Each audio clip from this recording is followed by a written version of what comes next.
Hey Jude is Paul's. It's one of his masterpieces. Hello and welcome. In this video, I would like to share some intriguing information about the Beatles' remarkable 1968 hit single, Hey Jude. Hey Jude was the first song released on the Beatles' own Apple Records label. It was a ballad written by Paul McCartney to comfort John Lennon's son Julian during his parents' divorce. It was written in June 1968 while McCartney was driving his Aston Martin to Weybridge to pay a visit to Cynthia Lennon and her son, Julian. I was driving out to John's house after John and Cynthia had got divorced. And I was just going out to say hello to Cynthia and Julian. And I started coming up with these words. In my own mind, I was kind of talking to Julian. Hey, Jules, don't take it bad. Take a sad song and make it better. Be all right.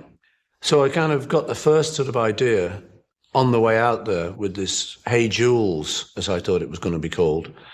It seemed a little bit of a mouthful, so I changed it to Jude. The lyrics resonated deeply with the music-loving audience, as they found solace in its optimistic message. The song's universal appeal was further exemplified when John Lennon expressed his belief that it was written for him. Hey Jude is Paul's. It's one of his masterpieces. I don't think I had anything to do with it. Ask him. I don't feel as though I had anything to do with it. He said it was written about Julian, my child, because he knew I was splitting with Sin and leaving Julian then. So he was talking, I'm driving towards to visit me or Julian. I think it was just to see Julian to sort of say hi to him, because he'd been like an uncle. He was always good with kids. And he'd come up with Hey Jude. But I always heard it as a song to me. It was not until 1987 that McCartney had a conversation about Hey Jude with Julian Lennon, following an unexpected meeting in a New York hotel. When he'd heard that Dad was about to, walk out the door, basically, his recollection that I've heard is that he was driving over in the rain and thinking about some way of consoling me. And so, the song came about, originally Hey Jules, but he preferred Hey Jude sonically and rhythmically. And so this was a song about supporting me, looking at my life as it was then and how I was going to cope with life moving forward. Because, of course, we'd been in the public eye already. It was a very public situation.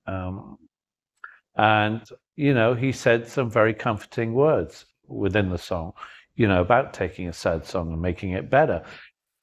And I took that on board, very much so. In 1996, Julian Lennon respectfully purchased the recording notes for Hey Jude at an auction for £25,000.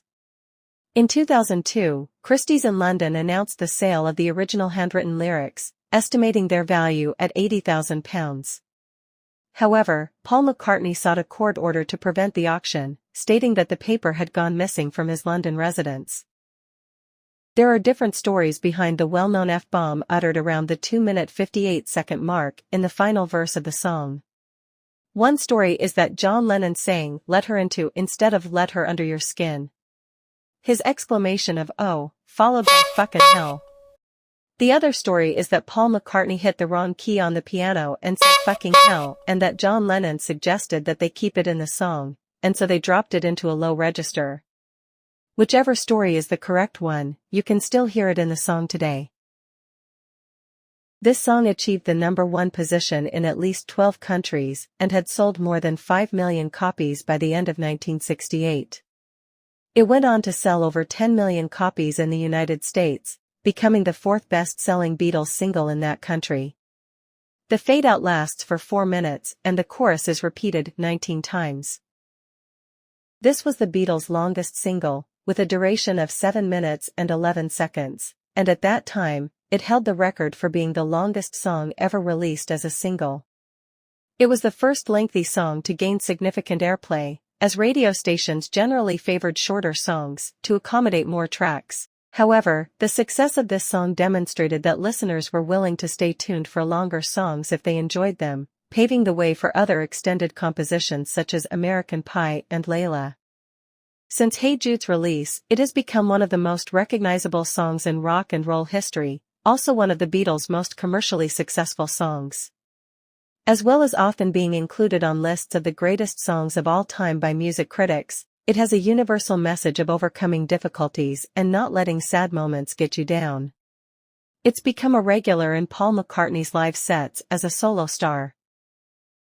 Hey Jude holds the record for being the Beatles' longest-running #1 hit, having reached the top spot on September 28, 1968, and remaining there for an impressive 19 weeks. Additionally, it has become a beloved anthem at sporting events worldwide, particularly in English football matches, especially in the United Kingdom, where fans enthusiastically sing it in unison. That concludes some brief facts that you may or may not know about the Beatles' masterpiece, Hey Jude. I hope you have enjoyed this video. If you did, please consider hitting the like button and checking out some of my other videos on my channel. If any of the content appeals to you, please consider subscribing. Thank you for watching. Have a wonderful day.